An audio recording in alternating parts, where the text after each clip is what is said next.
아직 저희 부모님한테도 이야기 못했지만 누구에게라도 물어볼 곳이 필요해서 급하게 사연을 적어보냅니다.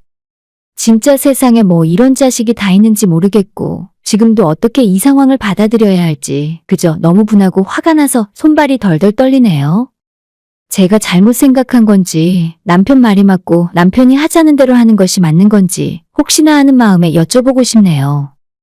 아무리 요즘 세상이 자유롭고 본인 생각을 마음대로 입 밖으로 내뱉을 수 있는 사회라고 해도 이건 정말 아니라고 생각해요. 옛날 같았으면 돌을 맞아도 할 말이 없을 것 같은데 요즘엔 이 정도 이야기는 배우자에게 해도 되는 건지 다른 사람들의 생각이 정말 궁금합니다. 남편과 저는 올해 6월에 결혼했고 연애는 1년 반 정도를 했었어요. 제 나이 31, 남편 나이 39, 나이 차이는 적지 않지만 서로 대화가 잘 통하고 취미라거나 생각하는 것이 비슷해서 좋았습니다. 사내 취미 동호회에서 처음 알게 되었는데 만약 동호회가 아니었다면 서로 얼굴도 모르고 지냈을 정도로 아무 상관없는 부서이고 앞으로 남편과의 모든 관계가 정리된다고 해도 업무적으로 마주칠 일이 없을 거라서 다행이라 생각해요. 차라리 결혼하기 전에 이런 생각을 가진 사람인 줄 알았으면 미리 알고 걸을 수라도 있었지. 애초에 이 사람은 나랑 왜 결혼을 했는지 이해를 못하겠습니다. 제 조건과 친정 식구가 마음에 들지 않았다면 애초에 결혼을 하지 않았으면 됐을 텐데 왜 억지로 저를 바꾸려고 했는지 너무 화가 납니다.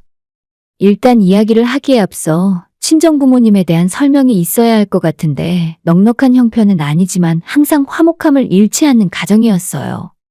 제가 초등학교 다니던 시절에는 아빠가 작은 식품 공장을 운영하셨고 엄마는 전업주부로 제 뒷바라지만 해주시면서도 부족함 없이 살았습니다. 잔디가 깔리고 낮은 울타리가 있는 주택에서 살았는데 정말 영화나 드라마에서나 보던 것처럼 집안에 빨간 딱지가 붙고 하루아침에 아빠 회사도 망하고 저희 집안도 망해버렸죠. 그 이후로는 부모님이 밤늦게까지 맞벌이를 하시느라 저는 학교 끝나면 집에서 혼자 보냈습니다. 매일 밤 10시가 넘은 시간에 부모님이 퇴근하고 돌아오셨는데 혼자 TV를 보고 숙제를 하면서 부모님이 언제 오시려나 기다렸던 기억이 아직도 생생하네요. 저도 그렇고 늦게까지 일하시는 부모님도 힘든 시간이었겠지만 그래도 세 식구가 항상 웃으려고 노력했던 것 같아요. 한 달에 이틀 가게 문을 닫고 쉬는 날에는 부모님이 저를 데리고 가까운 옆 동네 공원이라도 놀러 갔었습니다. 아빠가 회사를 운영하실 때는 고급 승용차를 타고 다니셨지만 엄마랑 둘이서 가게를 할 때는 배달용 낡은 봉고차를 몰고 다니셨는데 냄새도 나고 낡았지만 그 차를 세 식구가 다 같이 타고 놀러 다닌 기억이 너무 행복하게 남아있어요. 회사가 무너질 때 집안의 재산을 다 팔아서 처분하고도 남은 빚이 수억이 넘어서 부모님이 제대로 쉬는 날도 없이 하루 종일 일을 하셨지만 빚에 딸린 이자 갚고 매달 원금 조금씩 갚아나가느라 생활은 항상 팍팍하고 여유가 없었습니다. 집안이 쫄딱 망한 뒤에 길바닥에 나앉을 뻔한 상황이었는데 다행히 친가와 외가 친척들이 십시일반으로 도와주셔서 작은 가게도 낼 수 있었고 작지만 저희 세 식구 따뜻하게 지낼 수 있는 집은 있었어요. 빚을 갚으며 사느라 돈은 항상 없었지만 그래도 부모님은 희망을 버리지 않고 항상 웃으며 사셨습니다. 다행히 부모님이 하시는 가게가 장사도 잘 되는 편이었고 열심히 빚을 갚아나갔더니 제가 대학교 다닐 때 전부 다 갚을 수 있었어요. 그래봤자 마이너스에서 제로가 된 것뿐이었지만 남들은 사업 실패하고 망하면 스스로 책임 안 지고 빚을 잔뜩 진 채 도망가 버린다는데 부모님은 당당하게 열심히 돈 벌어서 이자도 제때 내고 원금까지도 다 갚았다는 사실이 너무 자랑스러웠죠. 지금 현재는 25평 아파트를 한 채 구입해서 잘 살고 계시고 아빠는 환갑마저 넘을 정도로 나이가 많이 들었지만 아직까지도 두 분이 가게에서 열심히 일을 하고 계십니다. 돈을 많이 벌고 잘 나가던 시절도 좋았지만 저는 오히려 집이 한번 망하면서 세 식구가 똘똘 뭉칠 수 있었고 서로가 서로를 이해하고 배려하면서 더욱 잘 지낼 수 있었다고 생각해요. 고생을 워낙 많이 하셔서 아빠도 많이 늙고 엄마도 주름이 많아졌지만 지금까지 제 앞에서 돈 때문에 싸우거나 크게 언성 높이는 일도 한 번 없으셨습니다. 저도 부모님 덕분에 어려운 형편에서도 구김없이 밝은 성격으로 잘 컸다 생각하고 일찍 철이 들면서 공부를 나름대로 열심히 했고 집 근처 국립대학교에 4년 내내 장학금 받으면서 졸업했어요.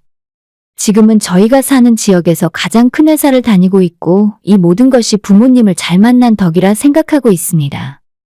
그리고 반면에 시댁에 대해 이야기를 잠깐 하자면 시아버지는 사업을 하시고 시댁 집안 형편이 괜찮은 편이에요.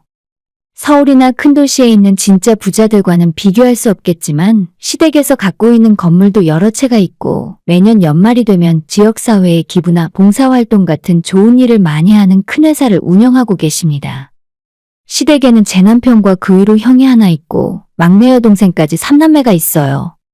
아주버님은 아버님 회사에서 일을 하는 중이고 신우는 미국에서 대학 나와서 미국이 너무 좋다며 외국인과 결혼하고 자리를 잡아 살더라고요.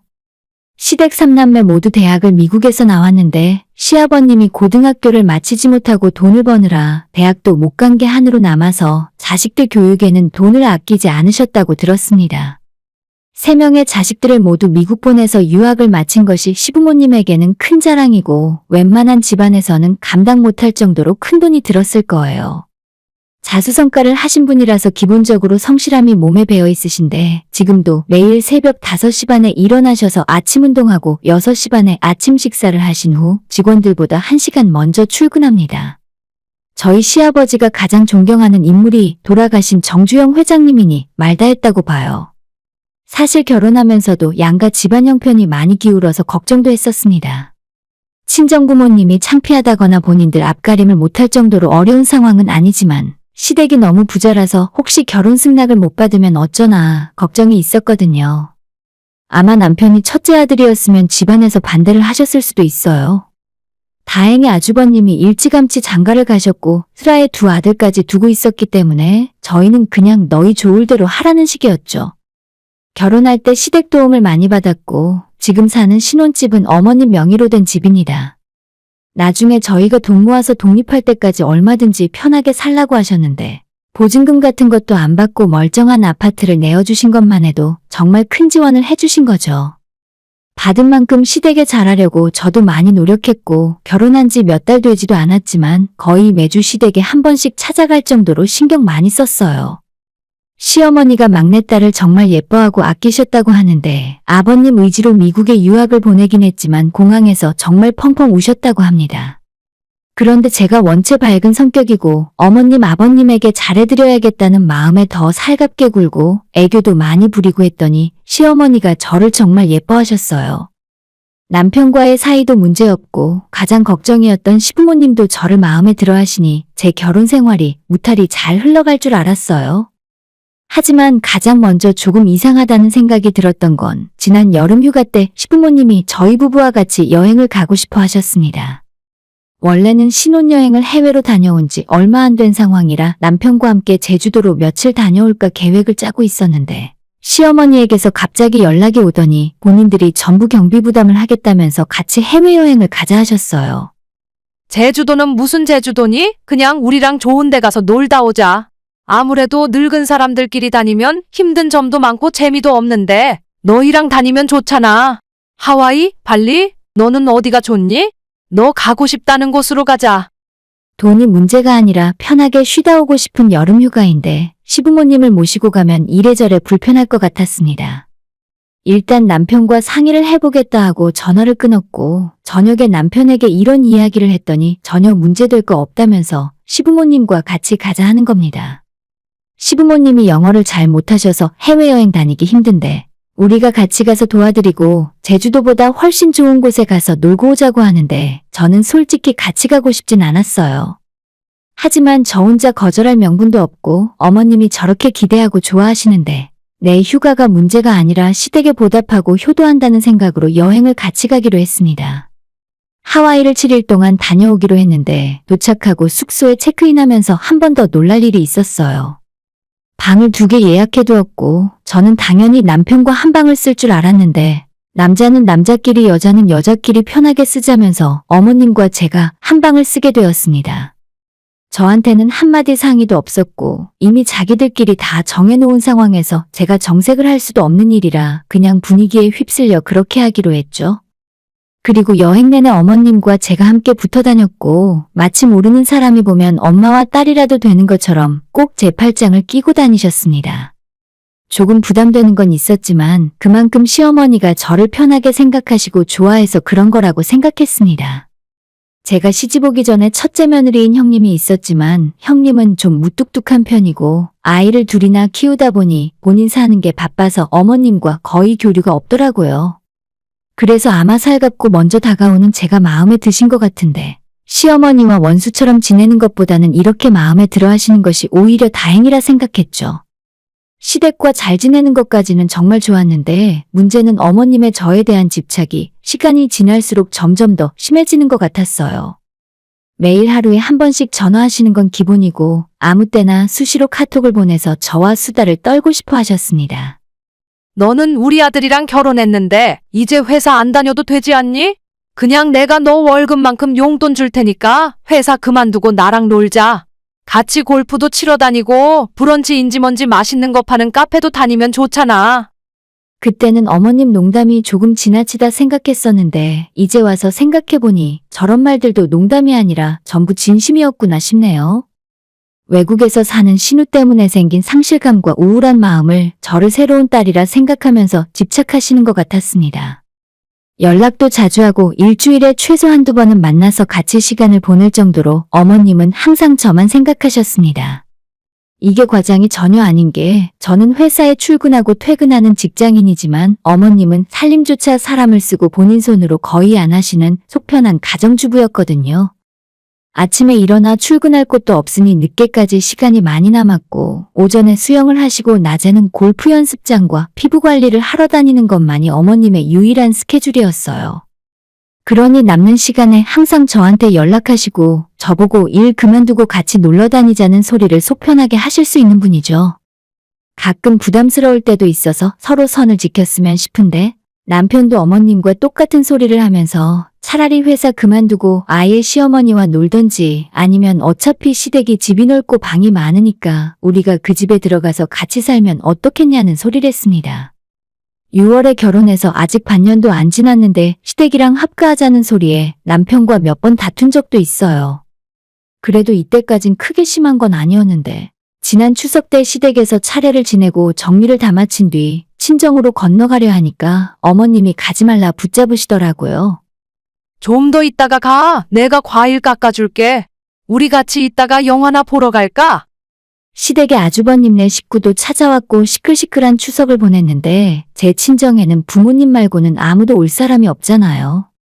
제가 친오빠나 남동생이 있는 것도 아닌데 아무리 생각해도 이건 좀 아닌 것 같아서 부모님이 저만 기다리고 있기 때문에 차례 다 끝났으면 친정에 가봐야겠다고 했더니 그때 어머님이 하시는 말씀이 제 귀를 의심하게 했습니다. 우리가 너네 부모님 해주면 되잖아. 그냥 우리 집이 친정이라고 편하게 생각해. 나도 가끔 너가 내 며느린지 내 딸인지 헷갈리더라. 그냥 이참에 내 딸하자. 굳이 친정 안 가도 되잖아. 약간 농담이 섞인 말이긴 했어도 그때는 그게 마냥 농담으로 들리진 않았어요. 어머님 눈빛에서 광기 아닌 광기가 보였고 알 수 없는 기분에 소름이 끼쳐서 붙잡는 시모를 뿌리치고 다음에 오겠다며 시댁을 빠져나왔습니다. 남편은 어떻게 자기 엄마가 하는 말을 무시하냐며 저한테 화를 냈고 친정에 가서도 뚱한 얼굴로 가만히 앉아있기만 하더라고요. 엄마 아빠가 기분 안 좋아 보이는 사위 눈치를 보다가 나중에 저한테 두 사람 싸운 거냐고 물어보실 정도였는데 이걸 사실대로 말하기도 애매해서 그냥 별일 아니라 하고 말았어요. 추석 때 한번 그 일을 겪은 뒤로 남편과의 사이는 조금 어색해졌지만 오히려 시어머니는 저를 더 보고 싶어하고 매일 저녁에 1시간씩 전화할 정도로 집착의 정도가 더 심해졌습니다. 별로 할 말도 없는데 본인 하고 싶은 말만 계속하시면서 최근에는 자꾸 저한테 너 같은 막내딸 하나 더 있었으면 좋았겠다는 소리를 하셨습니다. 뭔가 잘못돼도 단단히 잘못됐다고 생각했지만 어떻게 해야 할지 갈피를 못 잡았어요. 친정부모님께 고민 상담을 할까 싶다가도 제가 부잣집에 시집간 걸 너무 좋아하셨는데 괜한 걱정 끼치기 싫어서 참고 있었죠. 그리고 바로 오늘 저녁이 친정엄마 생신이라 퇴근하면 바로 부모님 가게에 들렀다가 같이 저녁을 먹으러 가기로 했었는데 그런 사실을 모르고 있던 시어머니가 오늘 일하는 아주머니와 함께 김장을 했다면서 저녁 먹으러 넘어오라 하셨습니다. 일부러 저 먹으라고 제가 좋아하는 석화도 준비해 놓았으니 오라고 하셨는데 저야 당연히 친정엄마 생신이 먼저니까 못 간다고 죄송하다 말씀드렸죠.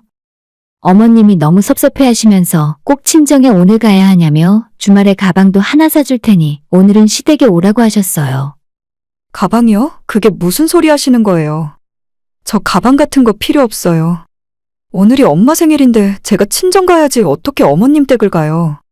아마 토시 하나 안 틀리고 이렇게 대답을 했는데 왜 너희 엄마한테만 엄마라 부르고 자기는 어머님이라 부르냐며 그것도 너무 서운하답니다.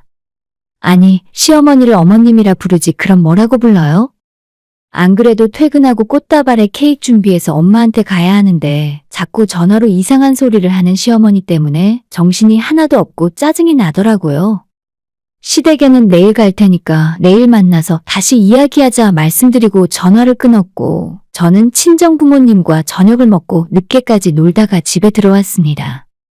그런데 남편이 늦은 시간까지 저를 기다리고 있다가 한다는 소리가 자기 엄마가 저를 예뻐하는 거 알면서 굳이 엄마 질투나게 그랬어야 하냐고 따지더군요. 저는 제가 뭘 잘못했는지 도저히 이해를 못했기 때문에 어머님을 그럼 어머님이라 부르지 엄마라고 불러야 하냐고 말했습니다. 한참 남편이랑 말다툼하고 실랑이를 벌이다가 갑자기 한다는 소리가 이참에 친정이랑 거리를 멀리하고 시부모님과 더 친하게 지내라 하는 거예요. 너도 생각을 좀 해봐. 우리 부모님이 더 훌륭하신 분들인데 선택을 잘해. 장모님을 멀리하고 우리 엄마랑 같이 다니면 너한테 떨어지는 것도 훨씬 많을걸? 복잡하게 생각할 거 없어. 능력 있는 새엄마가 생겼다고 치면 되잖아. 제 상식으로는 도저히 받아들일 수 없는 이야기였습니다. 돈 때문에 지금까지 키워주신 부모님을 버리고 시부모님을 새부모님처럼 대하라는 건가요? 무슨 말 같지도 않은 소리를 하냐고 지금 그게 진심이냐 물었더니 어차피 처가부모님은 해줄 것도 없지 않냐며 엄마가 예뻐해줄 때 결정하랍니다. 결정은 무슨 놈의 결정을 하라는 건지 저보고 친정과 연을 끊고 살라는 건가요? 말하는 거 하나하나에 남편이 친정부모님을 무시하는 것이 느껴져서 너무 기분 나쁘고 화가 났습니다. 더 이상 같은 집에 있기도 싫더라고요. 한바탕 싸우고 남편에게 욕도 했고 지금은 간단한 짐 싸들고 친정집에 와 있는 중이에요. 부모님이 이 늦은 시간에 무슨 일이냐고 물어보셨는데 차마 어디서부터 어떻게 설명을 해야 할지 몰라서 그냥 남편과 조금 싸웠다고 대답했습니다. 혼자 조용히 생각을 정리하고 있는데 생각하면 생각할수록 더 어처구니 없고 남편과 그 집안 식구들이 제정신이 아닌 사람들처럼 느껴져요. 돈 줄 테니 부모 자식 인연 끊고 살라는 게 말이나 되는 소리인가요? 더 늦기 전에 제가 남편과 시댁 사람들과의 관계를 정리하는 것이 맞을 것 같습니다. 돈도 좋지만 일륜까지 거스르며 살 수는 없죠. 후기입니다. 남편과 결국 빠르게 협의 이혼했습니다. 그 뒤로 대화도 많이 해봤는데 생각 차이가 전혀 좁혀지지 않네요. 저는 남편이 말하는 대로 해줄 수 없다고 분명히 이야기했고 세상에 돈으로 안 되는 일이 있다는 걸 확실하게 말했어요. 정작 남편은 이혼하자는 소리에 금방 동의했는데 시어머니가 완전 난리가 났습니다. 저한테 전화해서 울고불고 당신 잘못이라고 싹싹 빌다가 이대로 이혼하고 남남되면 이 동네에서 얼굴 들고 못 다니게 해주겠다며 협박을 하기도 하고 무슨 이런 사이코 같은 사람이 있나 싶더라고요. 아마도 어머님은 둘째 며느리가 아니라 딸이 하나 필요하신 것 같은데 남의 집 딸 데려다가 이상한 소리 하지 말고 직접 막둥이 딸을 하나 더 낳던지 미국에 있는 딸을 불러들이던지 하시는 게 빠를 것 같네요. 제가 남편과 이혼하겠다고 하니까 시어머니가 집도 주고 돈도 주고 다 주겠다는데 그런 돈 필요도 없고 제가 그깟 돈 때문에 부모님을 버리고 살 수 있겠습니까? 좋은 마음에 잘해줘도 이렇게 정신 나간 사람들 때문에 힘드네요. 이혼하고 다 차단하고 나니까 속이 다 시원하고 회사에서 사람들이 왜 이혼했냐고 물어볼 때마다 시어머니 이야기를 해주면 다들 미쳤다며 소름 끼친다고 해요. 이미 회사 내부 외부에 소문이 다 났는데 전 남편도 빨리 그만두고 시아버지 회사에 들어가서 일을 하는 게 나을 겁니다. 얼굴 들고 못 다니는 건 제가 아니라 그 집안 식구들이 되겠네요. 오늘의 사연은 여기까지입니다. 구독과 좋아요, 알람 설정 부탁드려요. 다들 행복하시고 좋은 하루 되세요.